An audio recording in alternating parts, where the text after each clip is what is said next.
जागते रहो। फिर कोई आया, फिर वही सवाल पूछा कि धर्म कहां से मिलेगा, किससे दीक्षा लें, किसकी चौखट पे सिर फोड़े कि धर्म मिल जाए। नहीं, धर्म दीक्षा से मिलता ही नहीं। वो तो तुम्हारे जो धर्मगुरु बने बैठे हैं, जिन्होंने अपनी दुकानें चलानी है, वो उनका विज्ञापन है। वो कहते हैं कि आओ हमसे कान फुकवाओ, हमारे हाथ से माला झोली लो, कंठी पहनो, तो तुम्हें परमात्मा मिल जाएगा। केवल मूर्ता की बातें हैं। धर्म, अध्यात्म, सत्य, जागरण, परमात्मा, ये तो निज का अनुभव होता है। धर्म का बालक, धर्म का बच्चा, वो तो तुम्हारे गर्भ में जन्मता है, कोई किसी को नहीं दे सकता। बुद्ध भी दूसरे को नहीं दे सकता। वो तुम्हें स्वयं मरना पड़ता है, स्वयं मिटना पड़ता है। जिस बीज को अपना वृक्ष जन्माना है, उस बीज को स्वयं मरना पड़ेगा, स्वयं अपना अस्तित्व गलित करना पड़ेगा, तब उस बीज का वृक्ष जन्मेगा, अंकुर फूटेगा। उसके लिए तो मरने की पीड़ा सहन करनी होती है, और तुम्हें उसके लिए अपने गर्भ की पीड़ा सहन करनी होती है। लेकिन दुकानदारों ने दुकान चलाने के लिए क्या क्या नहीं किया। तुमने कई विज्ञापन देखे होंगे लोगों के बिजनेस चलाने के लिए। साबुन कैसे बिके, तेल कैसे बिके, मुंह पे लगाने वाली क्रीम कैसे बिके। उसी तरह ये विज्ञापन है धर्मगुरुओं की दुकान का। दीक्षा ले लो, अंगूठा लगवा लो। कहीं बहुत बड़ी किसी ने मूर्ति बना दी शिव की, किसी ने ध्यान लिंगा बना दिया, कोई कान फूकने लग गया, कोई माला झोली देने लग गया। ये उनकी दुकान चलाने के विज्ञापन के अंश हैं, उन्हीं का विस्तार है, और कुछ भी तो नहीं है। ऐसे धर्म नहीं मिलता। सोचो, एक व्यक्ति ने 80-90 वर्ष तक की अवस्था में साइकिल चलाई हो, यानी जन्म से 5 वर्ष से 6 वर्ष से आरंभ की, 7 वर्ष से आरंभ की, और वो आज 80 वर्ष का हो गया, और साइकिल उसने खूब चलाई, कई रेस भी जीती, कई मेडल भी लिए। तो क्या वो किसी को किसी भी माध्यम से, दीक्षा से, हवन से, मंत्र से, अंगूठे से, वाणी से, अपने शब्दों से, क्या कोई सूक्त ऐसा किसी को दे सकता है कि किसी को तुरंत आज साइकिल पकड़ी और साइकिल चलानी आ जाए? क्या वो उस बिंदु का अनुभव करा सकता है जिस बिंदु पे साइकिल चलती है, गिरती नहीं है? क्या वो ये चमत्कार घटित कर सकता है? नहीं, कोई आदमी ऐसा चमत्कार घटित नहीं कर सकता। साइकिल चलाना अपने आप में एक चमत्कार है। 2 पहियों की साइकिल बिना गिरे घंटों चलती रहती है।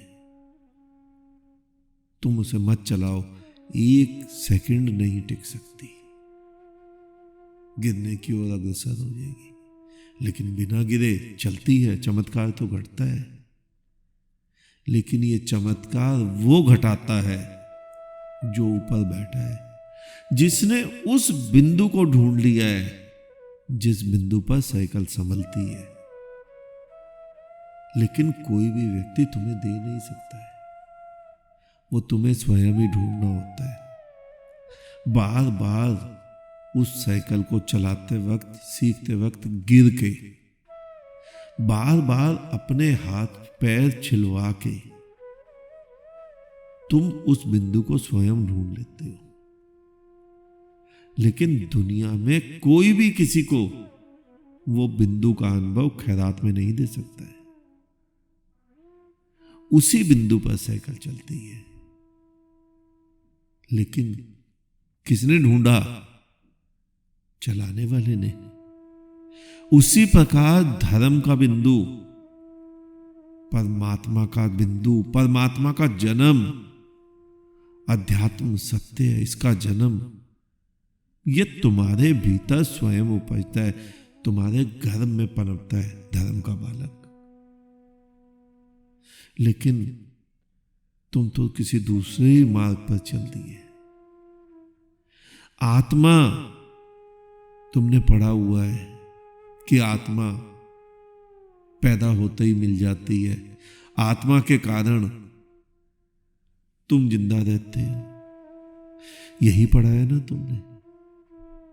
तो फिर धर्म क्यों करे जा रहे हो? अगर आत्मा के कारण ही तुम जिंदा हो तो आत्मा तो तुम्हारे पास है ही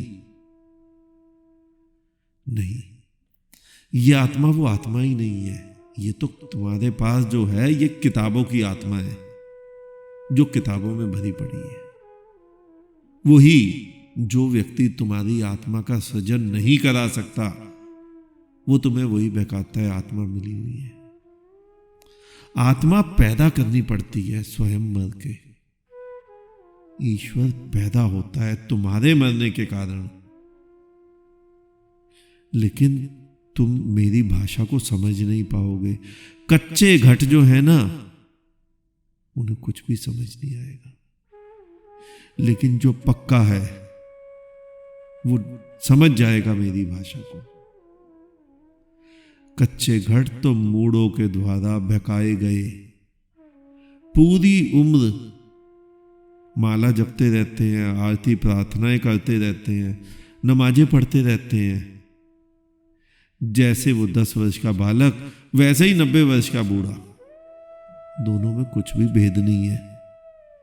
बल्कि 10 वर्ष का बालक ज्यादा ऊर्जावान होता है, वो ज्यादा माला कर लेता है।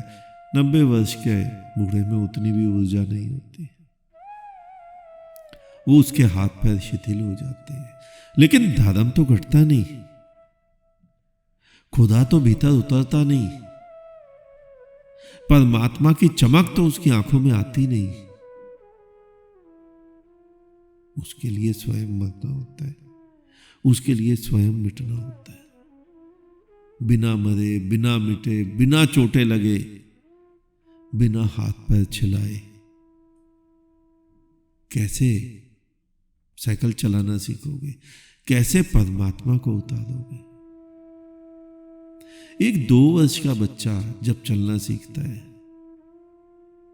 बाप की उंगली पकड़कर, तो बाप को भी पता है ये बार बार गिरेगा, लेकिन उसके बावजूद भी बाप उसकी उंगली छोड़ता है, गिरने के लिए खड़ा कर देता है कि गिर।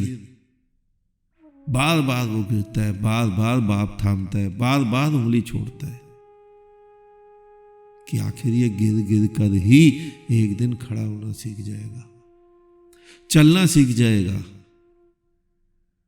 लेकिन तुम्हारे मूढ़ महात्मा, वो तो तुम्हारे को बैसाखी पकड़ा देते हैं, धर्मों की, शास्त्रों की, मालाओं की, मंत्रों की। ना तुम गिरते हो, ना तुम चलना सीखते हो, ना तुम्हारे हाथ पांव छिलते हैं, ना तुम्हारे भीतर धर्म का प्राकट्य होता है, परमात्मा का सृजन होता है, आत्मा की उत्पत्ति नहीं होती है। तुम जिससे मर्जी दीक्षा लो, जिससे मर्जी कान फुकवाओ, परमात्मा ऐसे नहीं मिलता, आत्मा ऐसे नहीं मिलती, सत्य ऐसे नहीं घटता। उसके लिए तुम्हें स्वयं मरना होता है। चलने के लिए चोट आवश्यक है। साइकिल चलाना सीखने के लिए तुम्हारे हाथ पैर छिलने आवश्यक हैं। जैसे जैसे हाथ पैरों में चोटें लगती हैं, जितने जितने हाथ पैर छिलते हैं, उतना उतना तुम और जोश के साथ भरकर साइकिल के ऊपर सवार हो जाते हो और आखिर एक दिन साइकिल चलाना सीख लेते हो। यही सूक्त है सत्य को जानने का, परमात्मा को पाने का। तुम थोड़े थोड़े मरते हो। तुम गए धर्म गुरु के पास, उसने तुम्हारा पुराना नाम मार दिया, लेकिन नया नाम दे दिया, तुम्हें फिर जिला दिया। वो कहता है गुरु नया जन्म देता है। गुरु को नया जन्म देने की आवश्यकता ही नहीं थी, पुराना मारना था।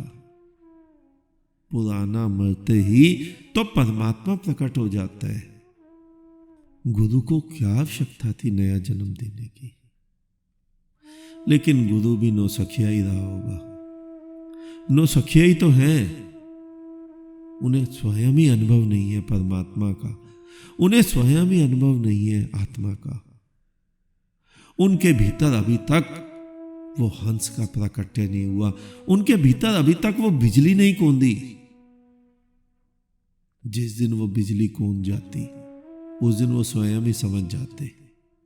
फिर तुम्हें एक सेकंड ही तो लगता है समझाने में। ये कोई किताबें थोड़ा ना पढ़नी है। 7 दिन की कथा कर रहे हो तुम, 9 दिन की। मठों आश्रमों में चले जाओ, 365 दिन कथाएं होती हैं। एक भी व्यक्ति के अंदर वो परमात्मा नहीं जन्मता। वो परमात्मा तुम्हारे मरने पे जन्मता है। तुम मरो, तुम मिटो। मैंने पहले भी तुम्हें एक बार एक सूक्त समझाया था, वेबसाइट के ऊपर भी लिखा हुआ है, तुम मरकर मेरे पास आ जाओ, परमात्मा एक क्षण में दिखा दूंगा।